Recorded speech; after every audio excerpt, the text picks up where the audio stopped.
Welcome to Greater Good Radio Hawaii, where leaders inspire leaders. Greater Good Radio Hawaii is dedicated to social entrepreneurship. I'm your host, Evan Leong, and with me is my co-host, Carrie Leong. Thank you, Evan. Today's guest is Lane Muraoka, President and CEO of Big City Diner Restaurant, which currently has 4 locations.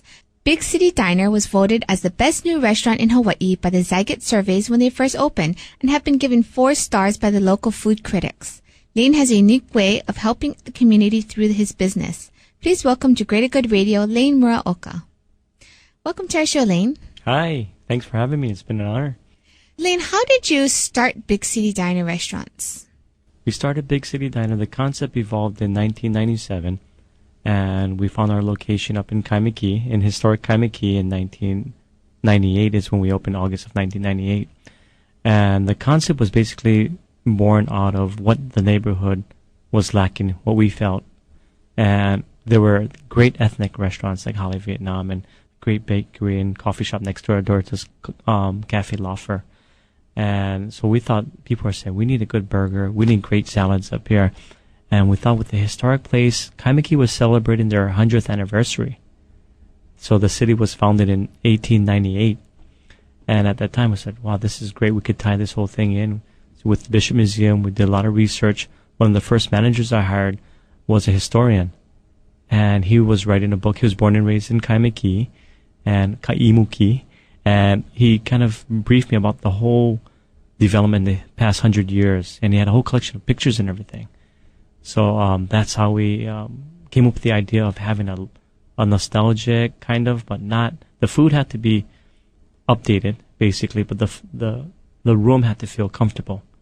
And there was a sense of history. And there's histories in the walls there. If you look back at some of the pictures, that building has been there for at least 80 years. Did you grow up in the area? No, actually, I grew up on the windward side. But our opening chef, Stan Cheng, he came from the Halekulani at the time. And he was our opening chef, and he grew up in Kaimiki. So together we worked, and we developed a menu that we thought was lacking in that area, in the neighborhood. And so you always wanted to open up your own restaurant? Yes, I was, from a very young age, from high school, had a dream of always opening my own restaurant and working in the restaurant industry. My coach got me a job as a dishwasher at Flamingo Chuck Wagon while I was a junior in high school, and from there I kind of learned the trade. And 20 years later, I kind of realized that Kelvin Say was working at the same time. Kind of funny. And I learned the business, and I had a creative side to me. I love the arts, and I love food, and I grew up in a family that said, if you don't help cook, you don't eat. So, learn how to cook, and I just love the people aspect of it, and the food part, the creativity of that. You went into the restaurant industry for 20 years. You went from working in the industry to owning your own restaurant? Yes. From high school directly, I went into the University of Denver. I found a school that wasn't too large, that wasn't too small, but was highly ranked nationally. And at the time, back in 1980, there was Cornell on the East Coast, and Michigan State, talking about the basketball, that they have a great hospitality program also. And University of Denver was a smaller school. There was only 4,000 undergrads. So coming from a smaller school, that was perfect for me. And there was a lot of history there, and it was business backing. Meaning when you go into the school, you're part of the business school. Being that you started off as a dishwasher, then you went to a food prep cook, and then you worked your way to managing, in different restaurants, right, through your lifetime.